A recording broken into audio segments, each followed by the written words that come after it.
Bonjour à tous et à toutes, j'espère que vous allez bien, bienvenue dans cette nouvelle vidéo où je suis en facecam, encore une fois, donc la dernière vidéo c'était à la Japan Expo même, et aujourd'hui je vous parle un petit peu de ce qui s'est passé à la Japan Expo, intéressant pour moi, voilà, on va éviter de monter sur la chaise, voilà, tout va bien, voilà, c'est pour me détendre dans ce début de vidéo.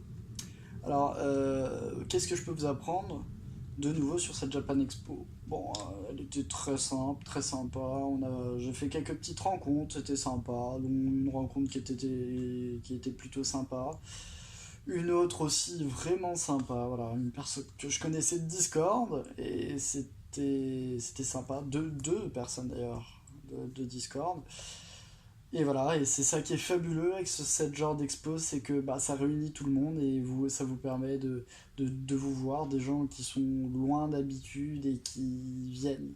Voilà, et que vous rencontrez, ça fait vraiment plaisir. Bon, alors pour vous parler de l'aspect donc, gaming, puisqu'effectivement nous allons parler de l'aspect gaming, je vais vous parler déjà dans un premier temps de Angad Bunny, un studio. Voilà, hop, je vous montre la petite carte très sympa. Voilà.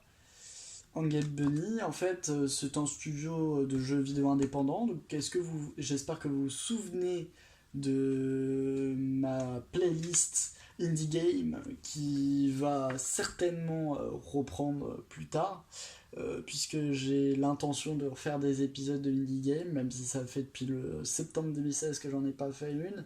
Eh bien, j'ai l'intention d'en refaire une. Pour quelle raison? Parce que j'adore cette série et que je pense qu'il manque beaucoup de contenu indie game sur YouTube et voilà, et puis parce que c'est vraiment des jeux très souvent sympas. Et Angel Bunny, ils ont c'est un jeu assez sympa, ça fait un petit peu vieillot dans le sens où ça fait style jeu de combat des années 90, voire 2000. Mais c'est un petit jeu en 2D très sympa, en tout cas que j'ai pu essayer. Je sais plus trop le nom, mais en tout cas c'était un jeu où vous incarniez un personnage. Vous avez votre petite barre de vie, style Megaman, voilà. Si vous voyez le jeu Megaman, bah dites-vous que c'est un labyrinthe géant, style Megaman, où bah, vous vous amusez à attaquer l'autre. Voilà, c'est un petit jeu de combat assez sympa. Euh, et j'ai vraiment trouvé ça sympa. Puis les gars étaient cool, surtout le gars qui nous a accueillis. Il a joué le jeu, il a mis un petit costume et tout ça. C'était vraiment sympa. Le gars était vraiment intéressant. Alors il faut savoir que c'est pas comment dire, ils gagnent pas leur vie avec ça. Voilà, ils font vraiment des jeux comme ça pour le fun. Après, je sais pas si dans leur objectif c'est de gagner des sous avec cette entreprise. En tout cas, c'est plutôt sympa. Alors attendez, il y a Morlan dans Deck, Macroba Y et Alan, et je crois que c'est Melor dans Deck qui est sur quoi j'ai joué. Voilà, parce que sur la petite carte de visite, comme vous le voyez ici, eh bien, il y a les noms des jeux qu'ils ont fait. Voilà, donc Melor dans Deck, Macroba Y et Alan, ou Alan, je pense.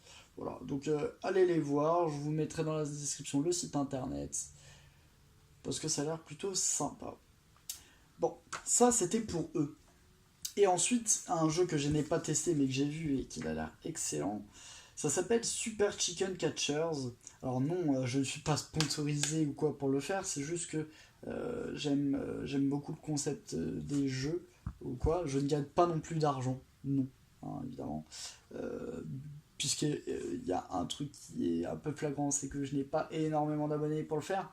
Mais en fait, j'ai quand même quelques abonnés, je pense quelques intéressés parmi vous qui peuvent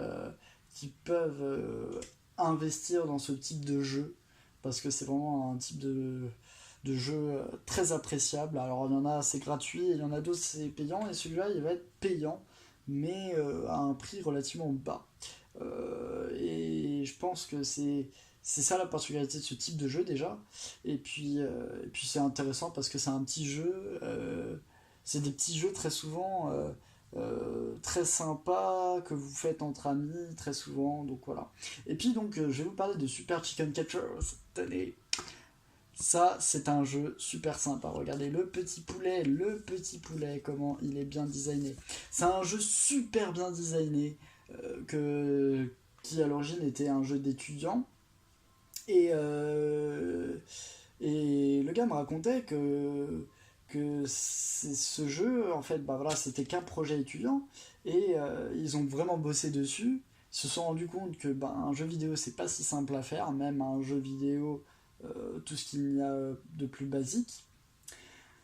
Et en fait, ils ont eu la volonté de perfectionner ce projet, et ils l'ont tellement bien fait que c'est un jeu aujourd'hui dont je vous en parle. Voilà. Alors le principe est simple, donc c'est du 2v2 en multijoueur. Alors vous avez donc une monture et un bonhomme. Et ils ont chacun leur attaque. Voilà, c'est un jeu en coopération. Ils peuvent se séparer et quand ils sont séparés, ils ont leur attaque spéciaux.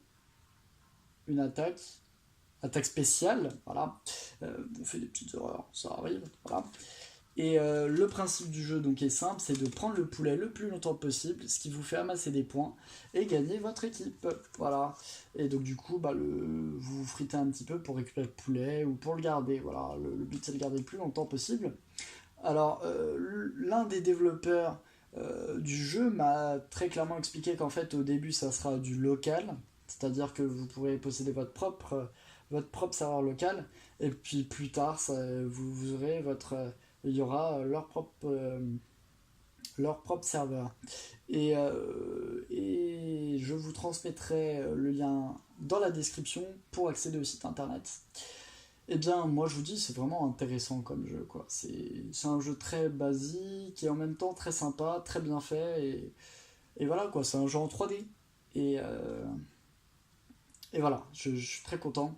Ils l'ont fait grâce au Unreal Engine. C'est un moteur de recherche pour créer les jeux vidéo. Et franchement, le résultat est très intéressant. Voilà. Ça, c'était pour les deux jeux. Voilà. Et on va finir sur un autre truc. Alors, pour finir, je vais vous parler donc de deux choses. La première chose, c'est mon serveur ETH. Écris ton histoire. C'est un serveur Discord dont vous aurez tout dans la description. C'est tout simplement un serveur qui réunit les passionnés d'écriture, ceux qui aiment bien lire et ceux qui aiment bien dessiner. Alors, pourquoi écris ton histoire et pourtant le dessin a un lien. Déjà pour avoir une couverture, et parce que je prône l'aspect créatif, c'est-à-dire que c'est pas que écris ton histoire, alors que de base c'était que ça, mais après je préfère prôner l'aspect créatif plutôt que l'aspect seulement écriture et bien sûr lecture. En tout cas, qu'est-ce que vous pouvez faire sur ce serveur? Donc partagez vos histoires, voilà, comme ça vous avez un petit peu plus de portée sur votre histoire, avoir des avis, ou en dire, et donc pouvoir lire des fanfictions, voilà, ou des histoires personnelles, comme moi je peux en écrire, ou dessiner pour le fun, ou bien pour les autres. Par exemple, si vous aimez bien dessiner si vous aimez bien lire et que vous aimez bien dessiner les personnages comment les personnages ressembleraient dans l'histoire, voilà, si vous aimez bien faire les couvertures des livres, des fanfictions et tout ça, eh bien, le serveur est là. Et petite mention donc à Rena et Darren qui font partie de ce Discord. Donc Darren fait l'écriture, écrit des fanfictions donc sur Pokémon surtout. En tout cas, je sais pas s'il écrit d'autres choses, mais en tout cas beaucoup de Pokémon. Et Rena qui est dessinatrice, qui fait aussi des petites fanfictions, mais qui est dessinatrice avant tout. Voilà, petit coucou à eux. Et mention un petit peu spéciale pour Rena, parce qu'elle dessine et elle vend ses dessins, donc n'hésitez pas à venir sur Discord et à demander quelques dessins à Rena. Voilà, ça l'aide pour sa vie. Donc voilà. Ces deux personnes donc, que j'ai rencontrées sur Discord dans un premier temps, et à la Japan Expo. Et quel est le lien entre tout ça? Et bien tout simplement parce que je vais vous parler d'autre chose. Une chose qui s'appelle les larmes de Mateli. Alors qu'est-ce que les larmes de Mateli? Alors pour savoir, Rena était dessinatrice, et était sur le stand de la Japan Expo, sur le stand spécial de la Japan Expo. À côté, donc 3 filles. Donc ces 3 filles, donc j'ai fait connaissance, voilà, j'ai fait un petit tour de magie, même si c'est des cartes nouvelles et que c'est pas forcément celle-là. Mais bon, j'ai fait un petit tour de magie puisque j'arrive à faire des petits tours de magie, voilà. C'est un truc que j'apprécie. Eh bien, j'ai fait un petit tour de magie et tout ça, bon, j'ai fait connaissance. Et ces personnes venaient présenter, en tout cas une personne qui est à l'origine de ça, puisque c'était 2 amies à elle, Mathilde, et qui venait présenter en fait son site, Les Larmes de Mateli. Alors qu'est-ce que c'est? En fait c'est un RPG, donc un roleplay gamer, et tout à l'écrit. Voilà, c'est le lien avec ETH. C'est-à-dire que le lien avec ETH, c'est l'écrit. Après, il n'y a pas du tout de lien direct. Hein, c'est juste pour vous parler des larmes de Mateli. Je vous mettrai le site en description. Je vous lis un petit peu la présentation. Donc, Mateli a un monde en guerre, 5 peuples, mais une seule place au sommet, une prophétie, un seul but, trouver les larmes de Mateli. L'épopée commence maintenant. Voilà, c'est la première phrase. Donc, vous avez donc 5 races. Et c'est vraiment très très bien fait. Cette personne a vraiment beaucoup bossé dessus, voilà, c'est un long travail qu'elle met en ligne aujourd'hui. Donc voilà, donc je vous propose, si vous êtes fan de de toutes ces choses-là, eh bien n'hésitez pas à aller voir le site Les Larmes de Mateli, parce que c'est vraiment une personne qui a bossé pour ce site internet, qui a vraiment bossé pour ce concept, et c'est vraiment une personne intéressante, donc le monde de cette personne est aussi intéressante, donc voilà, tout est réuni pour que vous passiez un bon moment, surtout ceux qui sont fans de roleplay. Voilà. Et bien, c'est sur ça que je conclus cette vidéo qui, mine de rien, dure une quinzaine de minutes, voire presque 14 minutes. Et bien, je vous remercie à tous de m'avoir écouté. Voilà, c'était mon petit bilan de la Japan Expo, ma petite publicité aussi pour ces gens-là qui font énormément d'efforts pour satisfaire le public. Ce ne sont pas forcément des gens qui recherchent l'argent, mais qui recherchent un peu le succès parce qu'ils ont du talent, ou d'autres qui recherchent à s'exposer au grand public, et on sait à quel point l'industrie du jeu vidéo peut être difficile. Voilà. Et puis d'autres gens qui font des prouesses et qui ont du mal à avoir de la visibilité et pourtant le méritent, comme les larmes de Mateli. Voilà. Merci de m'avoir écouté, à la prochaine pour une nouvelle vidéo, puisqu'il y en aura une nouvelle. Ciao, et passez une agréable journée.